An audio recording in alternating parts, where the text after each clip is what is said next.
So, welcome back to Third Age Reforged and to another battle replay, and there's a couple of reasons why I'm going to be doing this map, but first and foremost, before it slips my mind, I was asked by Kuro himself to give a bit of a shout out to an artist called Sam McKinnon, because I've had a look, and there will be a link in the description below to his website, which shows all of his work. But what will interest a lot of people, I think, is the fact that he does do Lord of the Rings artwork, but actually as well there's some instances of Reforged specific artwork, because hopefully with the picture that I will remember to put up onto the screen here, as you can see, this is a Royal Legionnaire of Armenelos.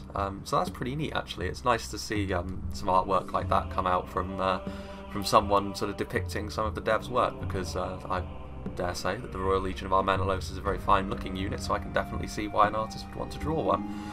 But yeah, if art and the like interests you, especially as it pertains to Lord of the Rings, I'd highly recommend you go and check this guy out, because he does some pretty good stuff. So that will be a link in the description below, as of course will be the link to the Discord as well if you're interested in Reforged in a more general sense. But back to this game at hand. I'm very interested to see how this works out, because this map is called the Arena, and it's being used in a tournament that's currently being run by Kuro. But more interestingly, from my perspective, this would be the map that I would hope would be the long-term replacement for the Grassy Plains. So going forward, there's going to be no excuse for any of you that play on the Grassy Plains to avoid my ire, as it were, because this should be a very even map. There's obviously a lot of open space, as you'd expect from a pitch battle like this. However, there's also some interesting terrain features going on. There's a little bit more than just a completely flat, open, grassy square.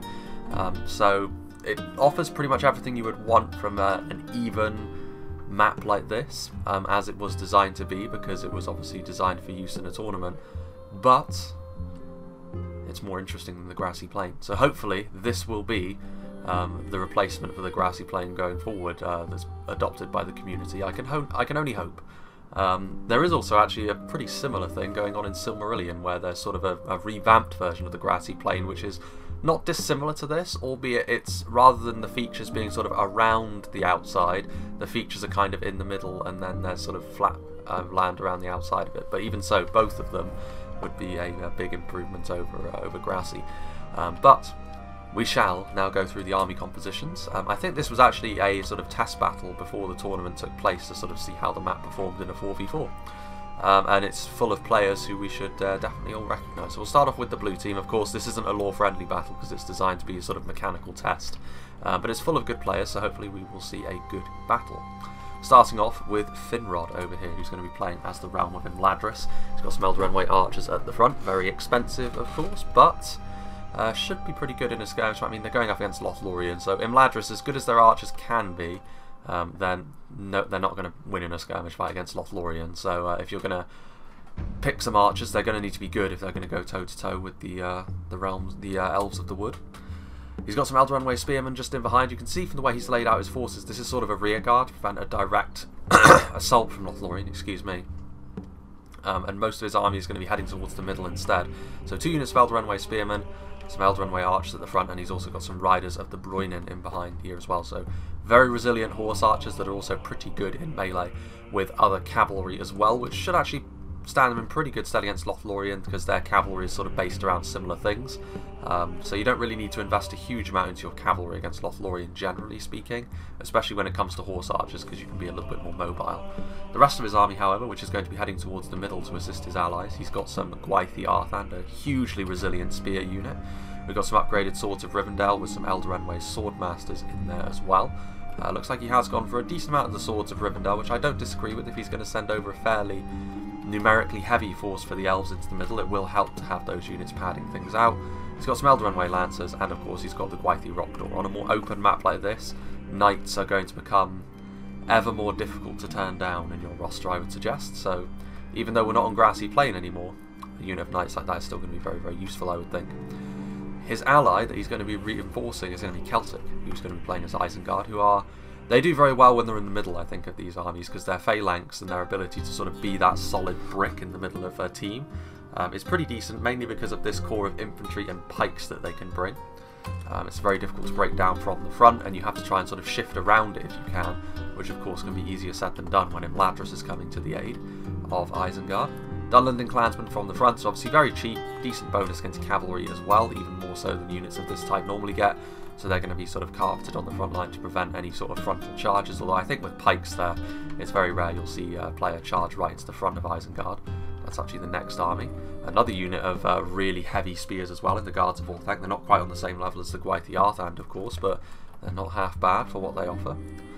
Trolls the White Hand as well, so a bit of a damage dealer. You have to be a little bit careful with Trolls, of course, but the Trolls the White Hand are tougher than most, so they should be just fine. Some Lurtz hunting pack back here, so of course the body-piercing projectiles, always useful. In a more open map like this, less so than in a siege, of course, but still. Actually, in the wilderness like this is where you'd expect to find rangers, really, rather than in a siege, but no matter. Doesn't look like he's got any crossbows, interestingly enough. Often a bit of a crutch for an Isengard army. He's got some Warg Riders though, 2 units of them, the Mighty Champions of the White Hand, and 2 units it looks like of Warg Skirmishers, so a very large cavalry force actually for Isengard, reflecting perhaps the fact that they are on a more open map. I was actually sent this by multiple players, but I just picked the one who was highest up the list, and that was Inarius, so he's going to be playing as Umbar. Umbar, a very reliable and dependable faction, of course. Corsair infantry on the front, cheap archers, which double as light infantry, obviously you can't go far wrong with them.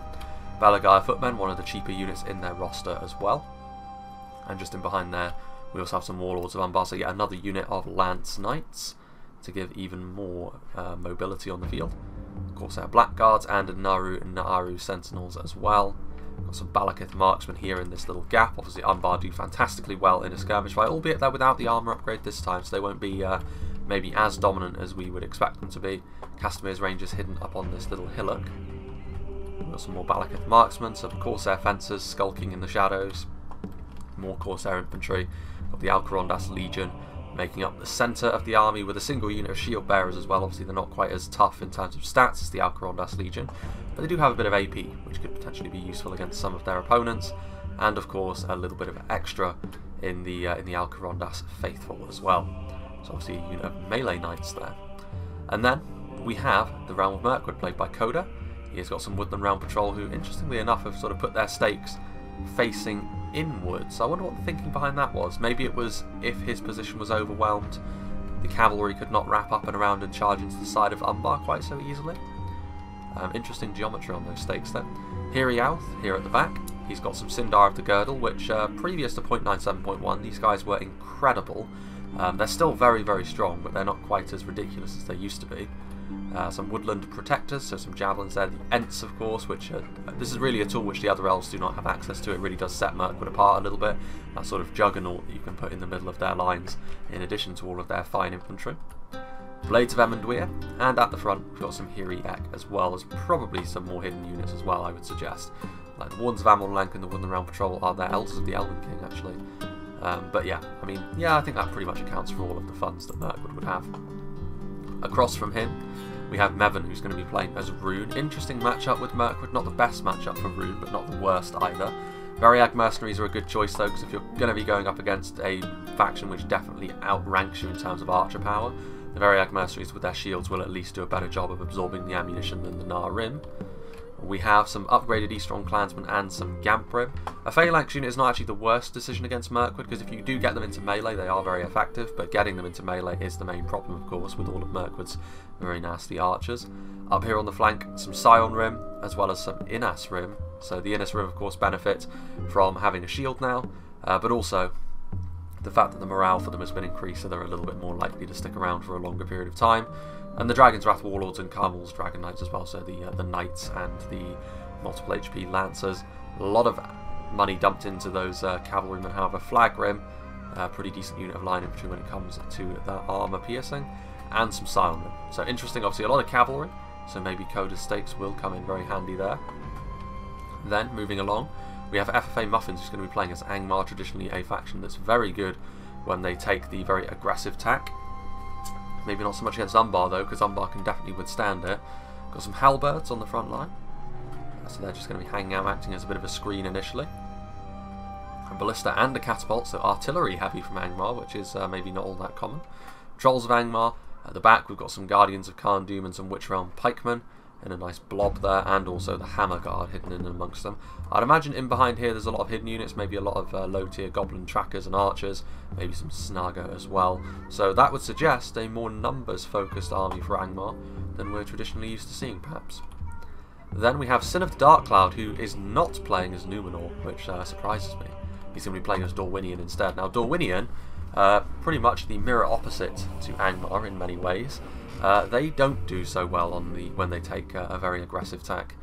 Normally, they can do it, but sort of some parameters need to be in place, and I would suggest that Isengard are very well positioned to prevent an aggressive Dorwinion push, but we shall see. Vinegard here on the flanks, most of his army would be hidden in these trees, so we're going to have to sort of forego having a look at a lot of Dorwinion stuff this time. He does have another unit of Vinegard over here, however, and back here he also has the Morroquendi Glade Lords, obviously a really strong unit of cavalry. You know, Dorwinion, most of their cavalry can hide, and Rhun have brought a lot of cav. Angmar don't seem to have, but a lot of horsemen on display today for all sides. Starling, he's going to be playing as Lothlorien. Riders of the Golden Wood with their Silverthorns. See Lothlorien dominant in pretty much any skirmish fight they can be in. Really only Dale and maybe Umbar, because of their ability to withstand punishment, can sort of go up against Lothlorien in those terms. But even that would be not really terribly advisable, I don't think. With units like the Watchers of the Golden Wood, Kindred of Caliborn might be around here as well. No, actually, I don't think so. He does have some woodland protectors. He's got some Loren-armed archers here on the front. He does actually have the Kindred of Caliborn on the other side. So yeah, overwhelming force going to be applied to the Imladris sort of detachment that they've sent over here to try and stop the Lorien advance. Loren-armed axemen. They may not be as survivable because of their lower melee defense in comparison to the Imladris Guardians, but those axes make them very, very dangerous when they're used aggressively, and they can get into melee. Loren-armed Mounted Company, we maybe don't see these guys quite so much because they're very expensive for what they offer, but they could be very useful on a battlefield like this. And finally, Karas Galaton's Guardians. Obviously, in the world of pikes, they're still multiple HP, so they're the most resilient pikes in the game. But the AP from the First Legion may very well have taken their crown away from them in terms of effective pikes. But regardless, without further ado, let's begin. So, the Loren-armed archers immediately firing, so Imladris and Lothlorien are in one another's faces right from the start here, where there's a little bit of space between the other factions. You can actually see as well a unit of God Helym, which I completely missed, amazingly enough. But even with the God Helym, with their ability to sort of use their high mass projectiles, it's not going to go all that well here. You can see immediately Imladris taking a lot of damage here on the Elder Runway archers. The God Helym doing a pretty good job. They're actually firing into the Kindred, and you can see the God Helym doing a really good job of knocking the Kindred over and preventing them from firing their split shots, and immediately Starling kind of sees what's happening and he's going to try and retreat them, but obviously that's going to be easier said than done, turning your backs on a unit as strong as the God Helym, and obviously with their armour and with their shields they're going to be pretty resilient as well. But you can see here the Elder Runway archers, usually such a proud and noble unit, being absolutely dumpstered here by a more substantial Lothlorien skirmish line, so that perhaps shouldn't be all that surprising. I mean, with their army in position over here, Imladris definitely needs to commit to what they were doing. It's actually interesting here because Imladris, for this to work, they kind of need to be a bit aggressive here, Isengard, and go right up the pike towards Dorwinion, because if Imladris' force over here just sort of holds its ground, that's all well and good, but Lothlorien will be able to just come forward and take this ground, and then they'll be able to start working up the line, or at least that would be the idea. Artillery action as well coming in now from Angmar. A hit into the Dunlending Clansmen, but that won't really bother Celtic too much. A cheap unit absorbing ammunition from a more expensive unit of artillery. There though, see a shot going wide as well. The Trolls moving off, trying to sort of really bank a shot in there. I mean, it's better to hit the Alcarondas Legion than Dunlending Clansmen, certainly.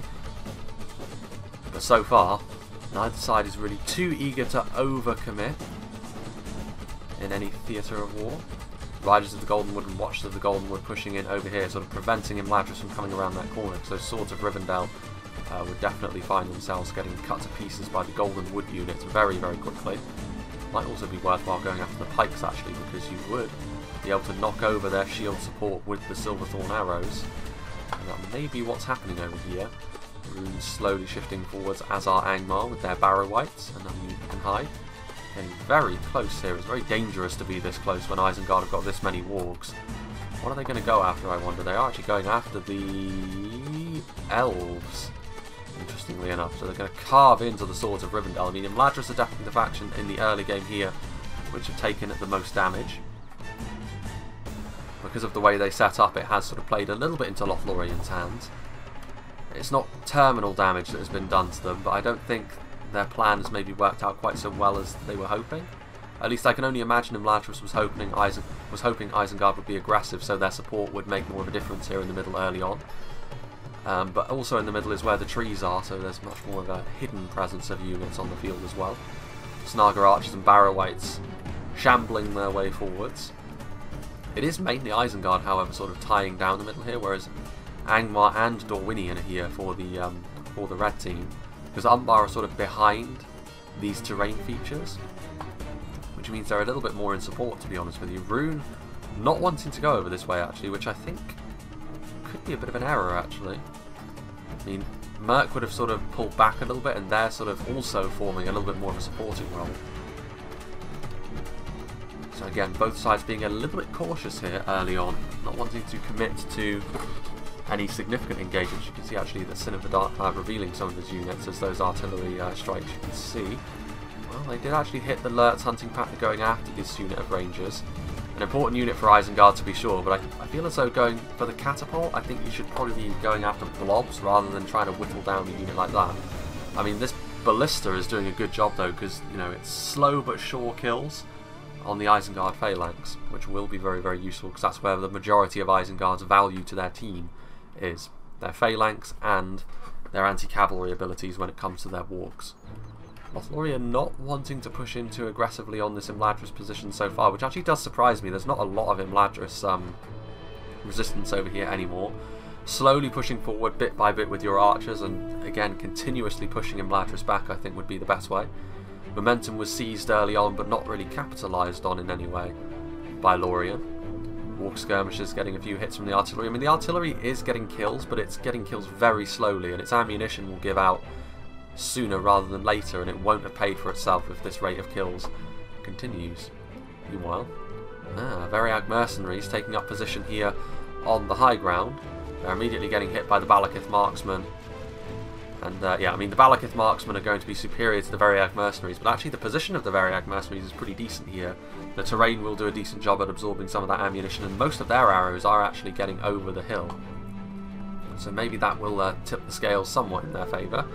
But the Alcarondas faithful now aggressively moving forwards, and the Variag mercenaries actually didn't have any anti-cavalry support nearby, so it wasn't the best of charges from the Variag mercenaries. They are actually getting some friendly fire in there as well, but I mean, the idea was good from Umbar. The execution was maybe left a little bit more to be desired. This, however, oh hello, it's time now I think to head into half speed as the first of the melee engagements happens. Angmar aggressively moving in, and the first sort of layers of the Isengard defence of their Dunlanding clansmen are not going to do very well against the Angmar heavy trolls at all. These very basic Dunland tribesmen are going to find themselves getting hacked to pieces, and with the support coming in as well from Dorwinion with their Alvalin marksmen and the main ranks of Angmar following in behind as well, Isengard are going to have to respond to this, and Isengard are going to need some support from their allies here, I think, eventually. If Dorwinion and Angmar really decide to focus Isengard down, Umbar's going to need to send over some pretty serious support, as is Imladris, and it does look as though, yeah, you can see Lorien pushing in with a little bit more gusto now. Although I say that, with the arrival of Mirkwood, I think Lorien has sort of lost their window to be aggressive, because Mirkwood, they can definitely go blow for blow with the Lothlorien in the skirmish game, and that's not going to be good for them, as well as the cavalry over here. So yeah, I think the window is closed for Lorien. If they were going to be aggressive, they needed to do it a little bit sooner. But that's not really going to be on the cards anymore, I don't think. Celtic pushing forward with some of his Uruk-hai infantry and his Uruk-hai pikemen. Maybe I jumped the gun a little bit on the slow-mo, so we're going to go back up to 1 speed. The artillery continuing to fire in. Missing, unfortunately, for the red team. And a lot of Angmar's power is actually bound up in this artillery, so, you know, Muffins does need it to do some pretty heavy lifting for him. You get some kills there on the clansmen, a grazing hit once again on the Uruk-hai mainline. But you can see now Celtic is just sort of, he's ignoring this fight in the middle. And now the onus is going to be on Sin to do something, because you can see now the wargs are pushing in. They're going to go right after the Kindred of Celeborn. And Dorwinion have been caught flat-footed here. This is a bold move from Isengard because it does put them open to an attack from Dorwinion, but it also gives Imladris and Mirkwood from the front here the impetus to potentially come in and crush Lothlorien from the front. But Mirkwood and Imladris do need to be pretty quick on the draw, and I think actually Imladris still had a lot of their units too far back to actually pull that off, so maybe Isengard's good work could be in vain here if Imladris drags their heels. You can see over here that Angmar are pushing forward as well. I mean, they do need to take advantage of this, Dorwinion and Angmar, because the support from Umbar isn't really forthcoming. I mean, the Warlords of Umbar are crushing right through the Barrow-wights and getting in behind enemy lines. This is where things could start to get a little bit messy. I think there's instances of a lack of decisiveness on both sides. I would say that Isengard have sort of forced the issue here in this battle. They've definitely set the tone now, because Isengard have come forward very aggressively onto Lothlorien, which they probably weren't expecting. They were probably expecting Dorwinion to sort of be in the way of Isengard, but the fact that they weren't has sort of changed the dynamic of this battle. And now, with the Ents, the Imladris cavalry coming forward, the Knights as well, I mean, in come the champions of the White Hand, who have taken damage, but they have charged into the front of the Loren-Armed Axemen. Sindar of the Girdle potentially going to come in here and charge as well. Now I think is the time for a bit of half speed. The Trolls are also going through, preventing javelins from being fired. They will ultimately be overwhelmed, but I mean, this is the window. This is the window that they've been waiting for to try and deal with Lothlorien. I mean, Dorwinion, I think they're still kind of floundering a little bit. They don't really know where they're going. They don't really know how to respond to this. I mean, there are the example of some nasty, nasty shots from the Witches here, which have done a huge amount of damage actually to the Isengard lines, which will definitely buy a little bit more time. Between Angmar and Dorwinion, I did think they definitely have the ability to do a pretty hefty amount of damage. Mirkwood are coming in now. Mirkwood going to be trying to follow up with their infantry. In come the Nandor Glade Riders. They're going to try and ward off the Warlords of Umbar, who are definitely making a nuisance of themselves in and amongst things over here. And obviously the remnants of the Angmar forces over here should be more than enough to deal with the Dunlanders, and they are. There's some woodland protectors from Mirkwood over here, not to be confused with the ones from Lothlorien on the other side. What are they going to go after, I wonder? Well, there's Glade Riders here, but which one? They're going to go after this one, which unfortunately means, well, actually those javelins are passing through the rock, so nothing to be worried about there. Very fragile unit of Lancers, very damaging, but very fragile, the Glade Riders. Over here, meanwhile, Rhun are pushing in as well. So it's good that Rhun are not sitting idle, because this part of the battlefield over here could have become a bit of a staring contest. But Mevin is going to be actually pressing the issue here against Umbar, and Umbar are a little bit stretched, I think. If Rhun sort of concentrates their forces over here, it will be tough, because there is a fair amount of Alcarondas Legion over here. But without the really devastating charges of the Warlords of Umbar over here, they don't have anything to fear too much. If the Castamir's Rangers get too close, you can just skirmish them down with the Veriad Mercs. And they have their own cavalry as well, which could be used to really great effect. But this is where Coda's stakes actually come into play, because it will delay the Rhun cavalry. They're going to have to go right around the houses unless they want to get skewered. So some good forethought there from the Mirkwood player, seeing the way that the wind would blow in this battle. Alcarondas Legion fighting on the front line. Close arch support from Umbar, however, is making the difference at the moment, but Rhun actually should be in a good position to go on to win this fight unless there's some skullduggery from the Umbar player. We shall see. Angmar now pulling off, sort of preventing themselves from being charged by the Warlords. And the Mirkwood units are over there, but this is where the blue team will be hoping to make some significant gains, because Lorien are really struggling. I mean, this is the issue. I think that even though we have been on half speed, I think it has been apparent that Dorwinion was not expecting that push from Isengard, and it has borne fruit, because Lothlorien, who would be really potentially devastating in the late game with their skirmish power, are largely gone. I mean, put it this way, I would rather be facing Dorwinion late on than Lothlorien. In come the Sindar of the Girdle, more Uruk-hai arriving by the second, and also Imladris and Mirkwood also arriving with some support. What have we got going on over here? Riders of the Golden Wood.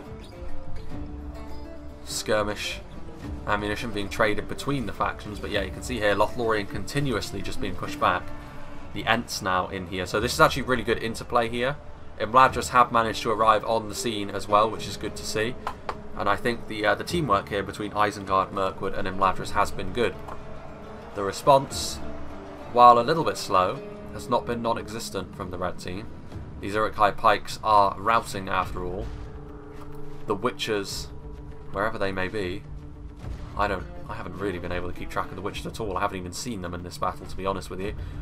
But now, this is where Dorwinion and Angmar can make them pay for this, because Angmar can come in from the side, Dorwinion can act as a nice bulwark with all of their Elves units, and this means that this... Ooh, and there are the Witchers.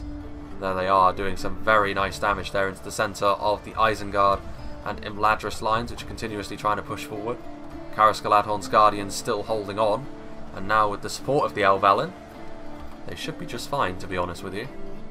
Yes, two fights really going on the sides of the map. There's still some presence from both sides in the middle within the trees, but most of the Mirkwood units honestly are actually on their way to maybe counteract the push from Angmar coming in. And the rest of what's over here pretty much is the remnants from Angmar, including the artillery, which can't really move all that quickly. But over on this side we have pretty much a de facto 1v1 between Umbar and Rhun. The warlords of Umbar have returned to try and help deal with the Innes Rim that are coming around this side, but like I said, I would have expected positionally Rhun to have the edge here, but that's not actually turning out to be the case. Victory seems certain. I mean, they need to keep their morale together, certainly. It's going to come down to cavalry play here, I think. Oh no. Oh, it's a disaster. Oh, Mevin. What have you done?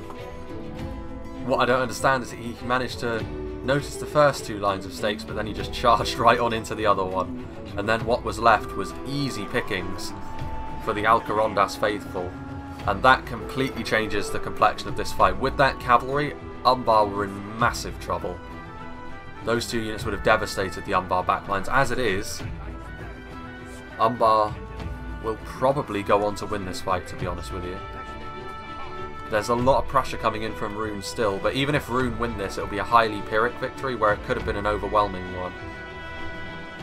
The position is still not great for Umbar, but that's a real get-out-of-jail-free card that he's been afforded there.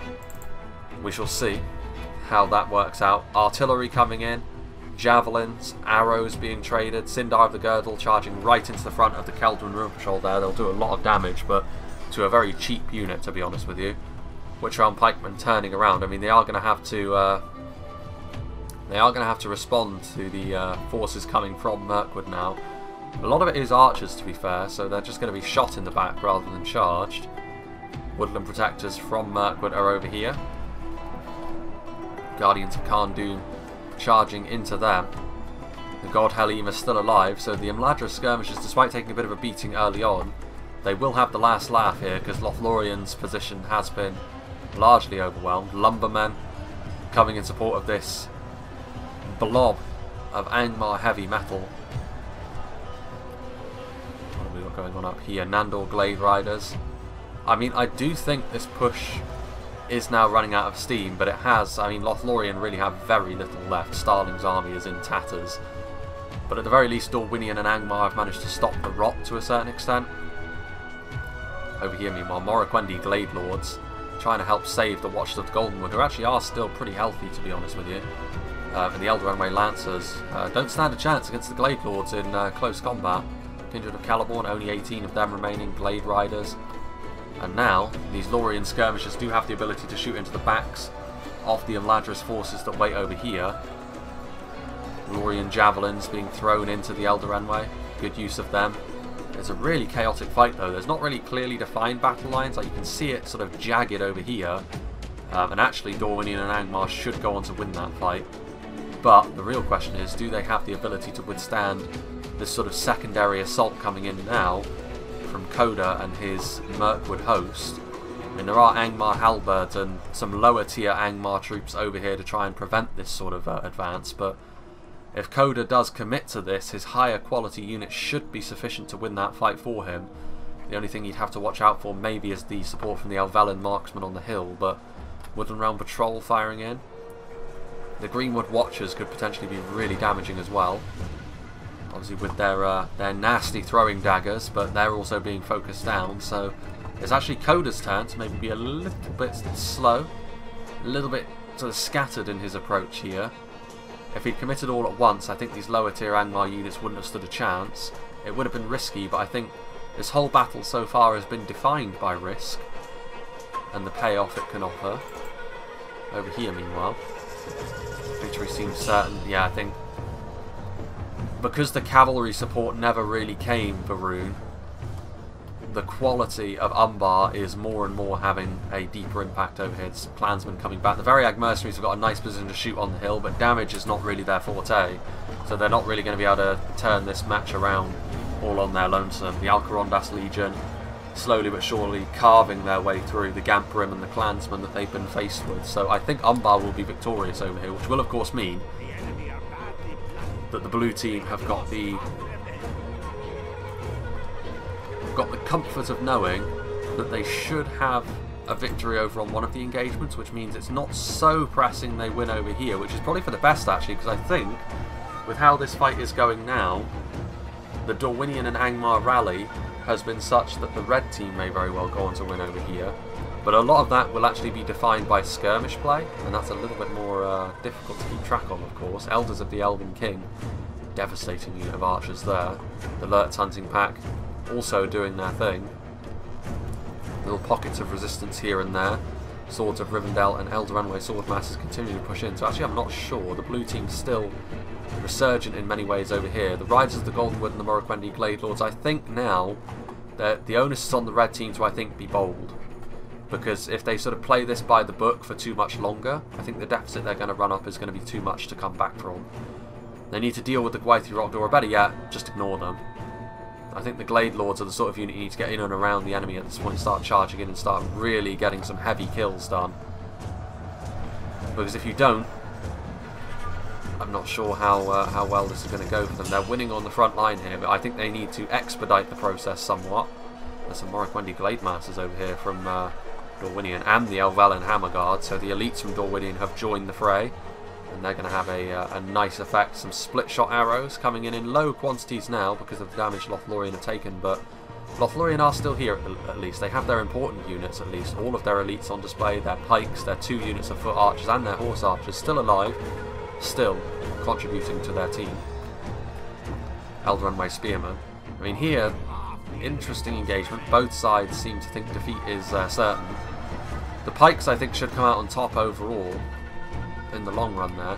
Now however, with a little bit more of an all-in engagement from Mirkwood, you can see that it's having the desired effect for Coda. These lower tier Angmar units are no match for the professional infantry of Thranduil's host. Greenwood Watchers seem to have taken a bit of damage. The Woodland Realm Patrol are still firing away in the backlines over there. Sindar of the Girdle are depleted but still healthy, so I mean Mirkwood still a big factor in this fight. This artillery is still around. I wonder, I mean the biggest blob is over there, but you run the risk of hitting your own troops there, which, well I mean, I guess like I said, risk, reward. Barrow-wights slowly moving into position. They're still a big factor in this battle as well. I mean they're still very healthy to be honest with you, and Rhun, yeah, their army is at this point collapsing. I think they're trying to save some stuff, but they're not really going to be able to do that. So yeah, Rhun, the clean-up operation has begun really for Umbar. Naran Aru Sentinels going to be able to push these Variag mercenaries away. That is probably the Lothlorien general, considering the position. But Umbar victorious, and they have actually a decent amount of troops left, and some of these troops are going to be important as well. Healthier units of Alcarondas Legion. It's going to be tricky. I mean, there's still Barrow-wights coming across from the red team as well, so it's a little bit of give and take. But that is a significant victory for the blue team here. I think Umbar's victory important. Alcarondas Faithful still alive as well, potentially going to be able to counteract as well as the Warlords. So I mean, disaster really from Rhun when it came to that cavalry, and that could end up honestly being, unfortunately for the Rhun player, the moment in the battle that defines it. Those Woodland Realm Patrol there getting carved into there by the ballista. One of them falls short. That one doesn't, however. One troll getting into them as well, preventing support coming across. I mean, a big emphasis now on the red team, on Dorwinion and Angmar, to see if they can pull this out. I mean, they're going to win over here. Imladris is going to be able to hold the line for quite a while because of the Gwaith Arthan's presence here, and they just refuse to die easily. But there is a certain air of inevitability. I do like the fact, however, that Isengard forced the issue over here, because it sort of set the tone for the battle. And even if Angmar and Dorwinion go on to win here, over on this far engagement, it may very well cost them so much that they then are not able to deal with the Mirkwood and Umbar armies that are coming their way from the west. You can see here the Glade Lords, they really can't afford to stand still in this situation. Wardens of Amon Lank swinging their axes, doing some damage. Elvelyn marksmen just sort of hanging out over here. It's gotten a little bit chaotic, a little bit sporadic here. And that's not generally how Dorwinion like to do their business. And you can see here the Angmar force has been destroyed. Really, it's not a huge amount of Mirkwood left, to be honest with you, but victory was theirs regardless. Let's go back up to 1 speed, shall we? Rotting meat. That's actually probably going to do more harm to Angmar than to Mirkwood, to be honest with you. Mirkwood's morale is not likely to suffer too much at the sight of rotting meat. Ooh, a nice hit there from the ballista, albeit with a little bit of friendly fire. That ballista actually could have caused them to rout, in conjunction with the rotting meat. Alcarondas faithful now on their way up the hill, and I mean Angmar have got no defence against this now. At the very least, the Snaga will get in the way of the catapult. Potentially a note, the catapult crew was engaged. The charge penetrated deep enough that the catapult crew was engaged as well, which is pretty disastrous, to be honest. That artillery needed to do a little bit more work. I mean, it was only rotting meat, I suppose. The ballista maybe is the more important unit there. Oof, Kindred of Celeborn doing some good work there. Hiriouth pushing in, so Mirkwood's reinforcements have arrived. A little bit too late though, the Glade Lords did charge into the back there. But how long can this strong point of red team resistance of all their surviving armies truly hold out? Because I mean, Mirkwood are keeping up the assault. Archers are in position. There's still actually some Imladris archers, albeit I think finally Sin, who's more well known for doing this sort of thing, to be honest with you, charging into cavalry and making it really difficult to hit. He's finally doing his thing, but I think it might be too late. I think the blue team have got too much left in the tank here for Dorwinion and Angmar to come back from. And I think a big part of that is going to be the fact that I don't think Dorwinion with all their Elvelyn and Angmar with the fact that they're not really looking all that healthy anymore. I don't think they're going to be able to deal the damage necessary to deal with the Umbar reinforcements that are on the way. I mean, there are Barrow-wights down here, which are going to kind of get in the way of Umbar's deliverance to the front line. But I mean, Barrow-wights as well, their main problem is the fact they don't really deal damage all that quickly. They're just there to get in the way. And when your whole army is made up of such units, it's going to be rough for you, especially with a unit like the Alcarondas Faithful running around. And the worst thing here is, of course, they can't use their own cavalry to counter the Alcarondas Faithful because they're melee knights. They'll absolutely destroy most of what will come their way. The Glade Lords getting targeted down by all those Mirkwood archers in the background. Karas Galadhon's Guardians over here. Still a little bit of resistance being put up here by Mirkwood, but maybe they were a little bit hasty in getting into melee with these infantry units as well, because the Mirkwood reinforcements have been dealt with as well. But now, Umbar are here, Balakith marksmen shooting in, and this is the problem here. I mean, you can see most of the resistance at this point is in this area here for the red team, and you can see there's a lot of archers massing around them. Lothlorien have a little bit of support that they can put up with their own archers, but not in the numbers anymore that would be necessary to counter all of this. Elders of the Elven King firing away. Corsair Fencers going to be engaged by the Loren-armed Axeman and shot by the Kindred. The Elvelyn Hammerguard are also over here, so the Dorwinion elites continuing to push back, but they're going to get kited backwards by Mirkwood. That much is going to be unavoidable, I think, and the Castamir's Rangers firing in, so trying to form up sort of a strong point of resistance over here, but that's just going to be fodder for the Castamir's Rangers, so that means they're going to have to spread out, which is going to play into the hands of the melee contingent of the blue team at this point. Elvelyn marksmen continuing to move forward, so they're trying to break out here, the red team, with what they have left, trying to do the business. Elders of the Elven King firing away. Mark Wendy Stalkers making a nuisance of themselves. Sindar of the Girdle, I mean, This is the issue. I mean, these Morikwendi Stalkers and the like are still here, but there's still tattered cavalry remnants back here, and the Alcarondas Faithful are by far the strongest cavalry unit on the field at this point. Warlords of Umbar have taken a bit more damage, but the Umbar cavalry moving as a group. There goes Haldir. So it wasn't the Lothlorien general that died earlier. Must have been Dorwinions. The Elvelen fighting on the front line. They're resilient, but they're not on the same sort of level as the Umbar infantry over here. There's actually some runic units. Can Rhun be the hero that his team needs in the fourth quarter? Flag Rim, Scion Rim, all the business. Barrow Wights still getting in the way, but Umbar sort of just went around the Barrow Wights because they're so slow. But it is something they're going to have to deal with eventually. And the catapult crew is actually remounted now, and rotting meat being flung in, but Umbar are a faction well known for having good morale. And they have the advantage in the engagement here. It's going to have to be reliant heavily on their elites here, I think, if Dorwinion and Angmar are going to win this. Alcarondas Faithful putting a stop to the catapult. Warlords of Umbar doing the same to the ballista, so that's the end of Angmar's artillery hopes and dreams. In come the Glade Masters. They're going to get into the Balakith March, and you know, I don't know, that Rune reinforcement column was not something I was expecting at all.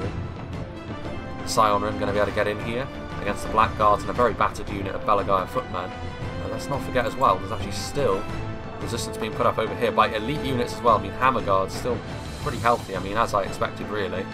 They're being kited backwards by all of these archers, which is frustrating, but also you can't be too surprised. You can't have your nose put too far out of joint by the fact that this is how Mirkwood are approaching the situation. Javelins, I think this is going to be the end of the Hammerguard, and eventually, of course, this means it's going to be a little bit more in terms of reinforcements for the blue team to commit forward to sort of counteract surprise runic reinforcements. The Alcarondas Faithful, however, going to be able to charge into the back of this runic line, which I think will actually put a swift end to Rhune's role here on the front.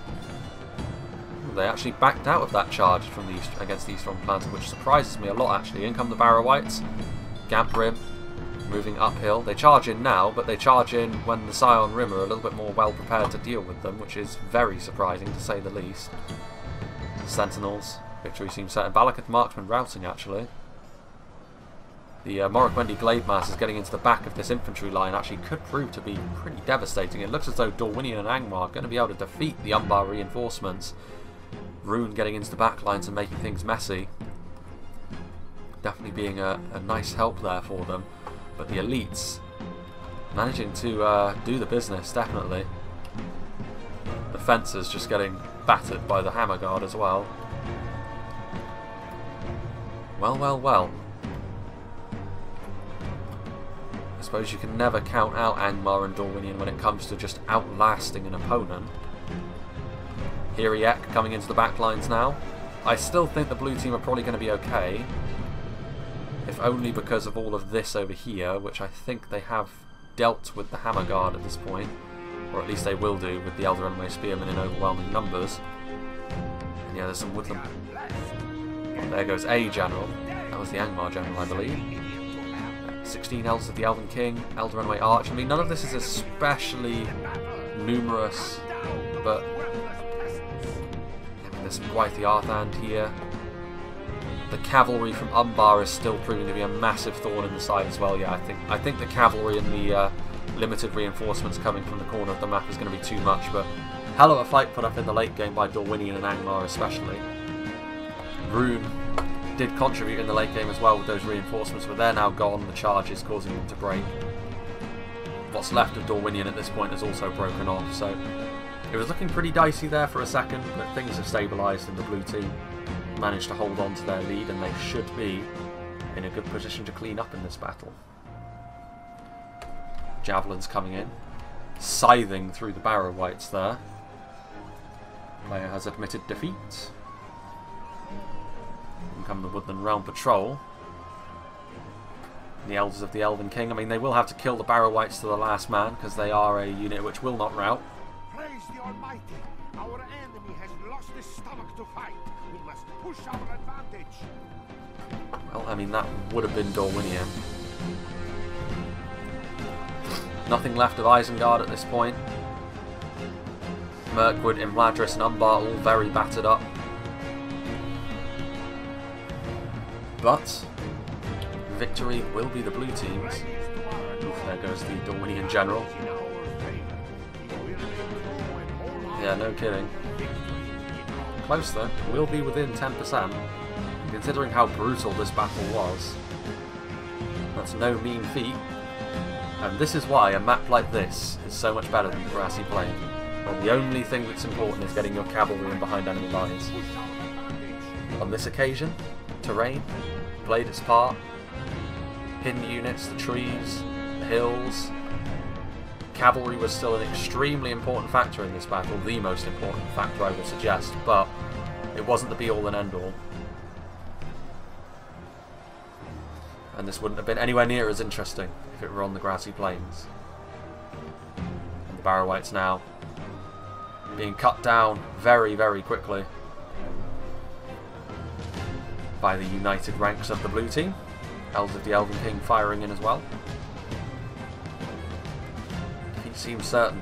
I mean, military genius could win this battle. I think it'll take more than a military genius. I think it'll take a miracle for the Barrow-wights to be able to take down all of these Elves and Black Numenorians. Victory is ours. Let victory be a salve on our wounds, proudly earned in the name of the Holy Cross. There we go. Victory for the blue team. And it's interesting really, because in spite of the fact that Isengard got the fewest kills, I would say that their action, their decisive action to directly go after Lothlorien was key in this battle. So in spite of the fact they got the lowest kills on the field, that doesn't mean they performed the worst by any means. I think that what they did was very important, because Dorwinion wasn't ready for that, neither was Angmar, and in spite of the fact that Dorwinion and Angmar ultimately were able to stabilise over there, it set in motion the chain of events from which the red team never really recovered.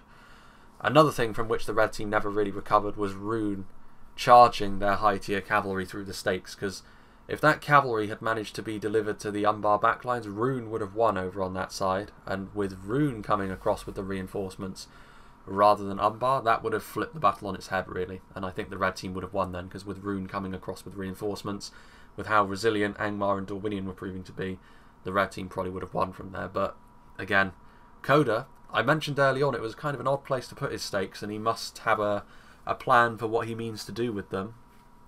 He did, and it ended up working out massively in the blue team's favour. Inarius getting a lot of kills as well, so obviously butchering Rhun following their loss of cavalry, and then of course being the reinforcements, which was the final nail in the coffin of the red team. So big thank you to Inarius for sending this one to me, and big thank you to all the players for being a part of this battle. Before we move on though, having a look at the kills, so yeah, the Alcarondas Faithful and the Warlords of Umbar, in the late game especially, they kind of didn't have any resistance, so it makes sense that they really did rack up a heavy kill count. And of course, you know, the Runic Cavalry died early on, so even in the mid game, to be honest with you, not a lot of resistance. Casimir's Rangers doing well, Alcarondas Legion doing the business on the front line. Yeah, a lot of good performances here from the Umbar lines, not a lot of duds, I would say. Yeah, everything was well picked. It was a good composition for the situation, I would say, from Umbar. It could have worked out so very differently though if Mevin had just kept his patience and gone around the stakes rather than charging through them. Umbar could very well have lost that fight. So really, you can't give Inarius credit for Mevin deciding to charge through the stakes, but you can give Coda the credit for putting the stakes there in the first place, I would say, in an unorthodox position. But yeah, big thank you to Inarius, big thank you to someone else who sent me this game as well. I think it was actually Coda. Or was it Muffins? It was one of them.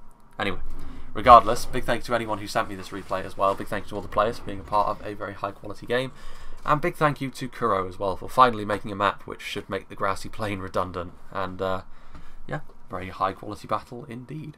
As for what's next, we'll probably be going back to another large scale siege. Again, I think, you know, there is still the exam stuff going on. It's not quite as intense as it was, because one of them has already passed at this point, and one of them is not really an exam but sort of a coursework which is largely complete as well. So the immediate crunch is over with, and like I suspected, there hasn't really been a huge impact on the schedule as it turns out. But yeah, we'll see, actually, we'll see, because obviously that will still have a potential impact. But yeah, I think we will try to go back to another siege. There is still a Siege of Dale, which I've been meaning to get back to, which may very well be the next one that we see. But yeah, I hope you enjoyed this, and I hope you will join me for whatever is next.